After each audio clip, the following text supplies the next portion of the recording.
Hi, everyone. We are back with a new episode of The Pitch, and I am joined today by our superstar Chief Science Officer, Dr. Matt Fedoruk.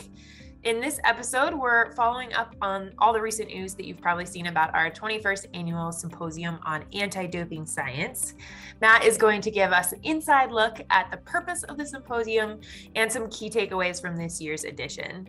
Matt, thanks for joining us. Are you ready to dive in? Yeah, hey Avery, good to be back on The Pitch. No, it's been a while. All right, can you tell us a little bit about the founding and purpose of the annual symposium?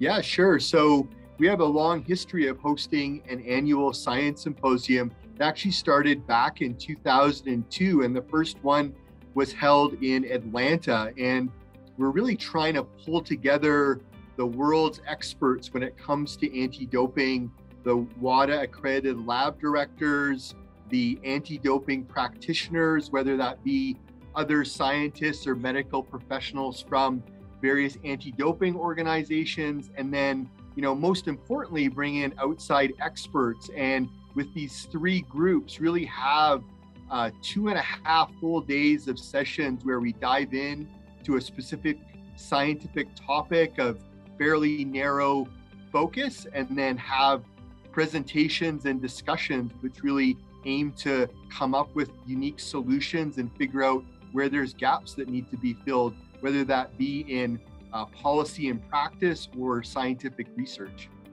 Awesome. And I thought this year's theme was particularly interesting. So can you explain that theme and why it was so relevant this year? Yeah, your point is a good one. It's becoming harder and harder to come up with new and exciting themes now that we're in our going into our 22nd year for next year. But the theme this year was really focusing on the elite athlete and trying to differentiate what is extraordinarily normal. We all know that athletes, they compete in extreme environments, and their physiology and training allows them to perform at the highest levels, and then how to differentiate between that and doping, or what's extraordinarily abnormal. And so really diving in and going back to basic principles when it comes to understanding, what's expected physiology, how do athletes perform, what kinds of athletes are we talking about when we think about the diverse population of athletes across multiple sports and disciplines, and then, how all those factors come together in trying to assess performance, and really are these different factors and markers things that we can understand better in order to identify when an athlete may be performing abnormally, and using either direct or indirect detection methods in order to improve the work that we do. Awesome. So what were a few of the key takeaways from the presentations this year? Yeah, we had a really diverse group of speakers, and we've started off with our keynote, Dr. Mike Joyner. He's from the Mayo Clinic, and he talked about kind of this dystopian athlete of the future that could possibly run a 150 marathon, and really dove into how athletes are performing and how that performance has evolved over time. And then what are some of the factors that can still be manipulated in order to actually improve performance beyond what could be expected. So that was a pretty cool way to kick things off. And then we had a really varied group of speakers, over 20 different speakers, talking about things like stem cells and biologic treatments. We had Dr. Rachel Frank, who was from the University of Colorado up in Denver, come and speak to us. She's an orthopedic physician.